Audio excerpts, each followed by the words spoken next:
안녕하세요 여러분 반갑습니다. 저희 이번에는 데이 16, 16번째 시간인데요. 오늘도 바로 한번 시작해 보도록 할게요. 패키지부터 빠르게 만들고요. 데이 16으로 만들고 클래스 만들게요. 오늘 저희 과제 안 내신 분부터 이제 풀 차례입니다. 그래서 BOJ하고 과제 안 내신 분 문제 5597번 해서 클래스 만들고요. 그 다음에 메인 함수까지 만들고 오늘의 문제 한번 봐보도록 할게요. 과제 안 내신 분, 자 문제 읽어보도록 할게요. X대학 M 교수님은 프로그래밍 수업을 맡고 있대요. 교실엔 학생이 30명 있는데 학생 명부에는 각 학생별로 1번부터 30번까지의 출석 번호가 있다고 합니다. 교수님이 내준 특별 과제를 28명이 제출했는데 그 중에서 제출하는 학생 2명이 출석 번호를 구하는 프로그램을 작성하시오.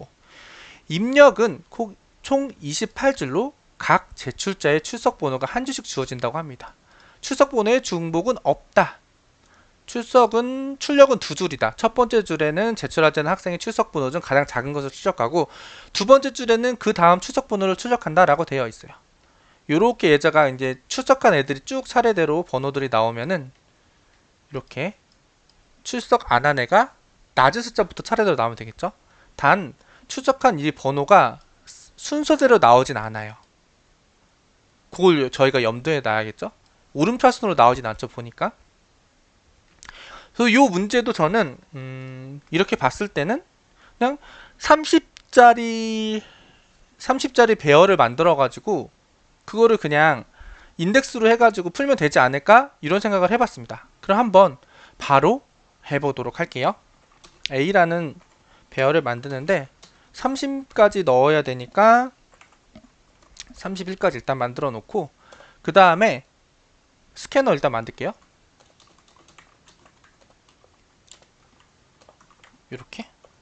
이렇게 만들고 28명이라고 했잖아요.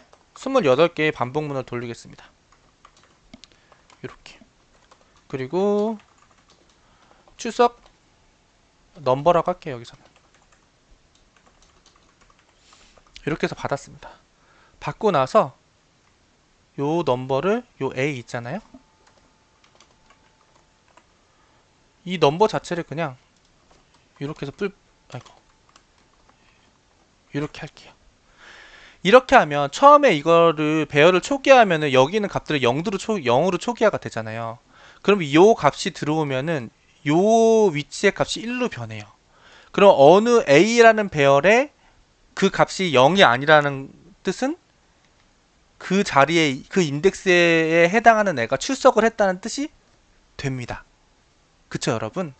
그래서 요 출력은 어떻게 할 거냐? 오름차순으로 출력을 하라고 했잖아요. 그래서 저는 여기에서 이렇게 하고 싶은 거예요. 이게 원래는 만약에 학생 수가 엄청 많으면 그렇게 효율적이지는 않은 로직이긴 한데 여기서는 학생 수가 적기 때문에 포문을 30번 돌리는 건 그렇게 어려운 일이 아닙니다. 근데 여기서 또 하나 중요한 거는 학생들이 0번 학생은 없어요. 그쵸? 출석번호 여기서 1부터 시작하잖아요. 그렇기 때문에 여기서는 포문을 1번부터 돌려줄 겁니다. 1번부터 30번까지 돌려줄 거예요. 1번부터. 그 다음에 30까지 가야 되기 때문에 이렇게 갈 겁니다. 그쵸 여러분? 그 다음에 아이풀풀. 이렇게 해서 어떻게 할 거냐? if a의 i번째 애가 0인 경우 이건 뭐예요? 얘 너 출석 안 한 거야. 이때 i를 출력을 해줍니다.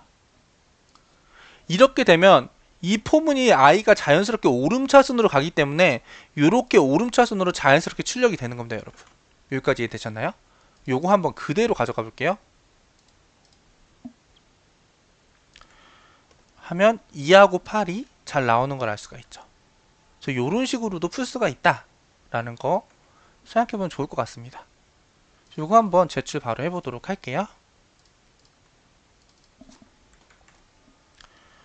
제출을 해보면 이렇게 정답이 나오는 것을 알 수가 있습니다. 그 다음 문제는 큰수 AB라는 문제 한번 바로 풀어보도록 할게요. 자바 클래스 만들어 주시고요. BOJ 하고 문제 번호 25314.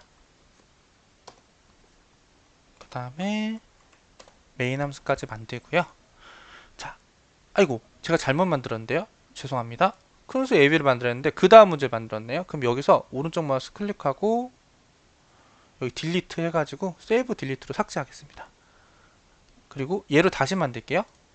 다시 패키지에서 오른쪽 마우스 뉴 자바 클래스 한 다음에 POJ 하고 큰 수 AB 이 문제로 다시 만들게요. 그 다음에 메인 함수 만들고요. 이 문제 한번 봐보도록 할게요.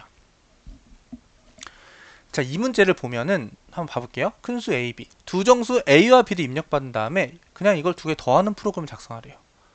근데 여기서 문제는 뭐냐면 A, B의 크기가 엄청 어마어마하게 큽니다. 이거는 뭐 자료형 인트 롱으로도 해결이 안 되는 문제가 되는 거예요.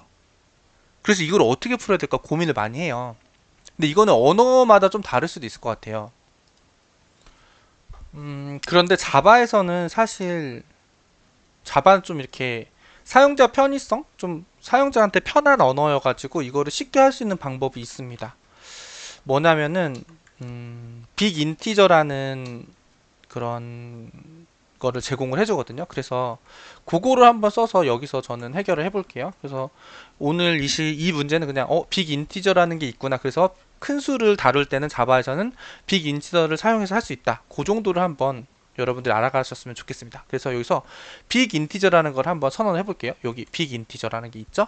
그래서 빅 인티저 A 선언해서 스캐너로도 받을 수 있어요. SC하고 점 누르시면은 넥스트 빅 인티저라는 게 있습니다. 여기 보이시죠? 이렇게 해서 받습니다. 똑같이 이렇게 해서 B 해서 두 개를 받을 수 있어요. 그 다음에 얘는 더하는 게 조금 달라요. 일단 출력을 해줄 건데 어떻게 할 거냐면은 A하고 빅 인티저는 점 누르시잖아요. 그럼 여기에 add 여기 여러 가지 함수들이 나와요. 그쵸? 요 중에서 저희는 이제 이번에는 단순히 더하는 거니까 add라는 함수가 있어요. 그리고 요 안에 더할 값을 넣어주면 돼요. 빅 인티저 값으로. 근데 우리는 b를 더할 거잖아요. 그쵸?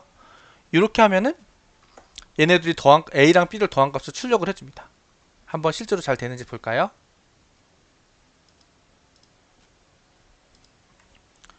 하면은 아무리 큰 값이어도 잘 계산을 해준다는 걸 알 수가 있어요.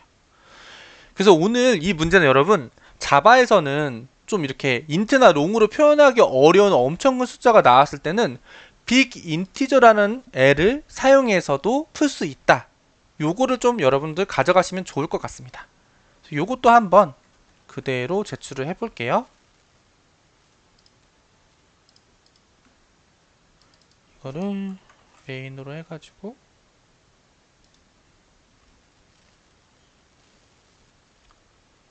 제출을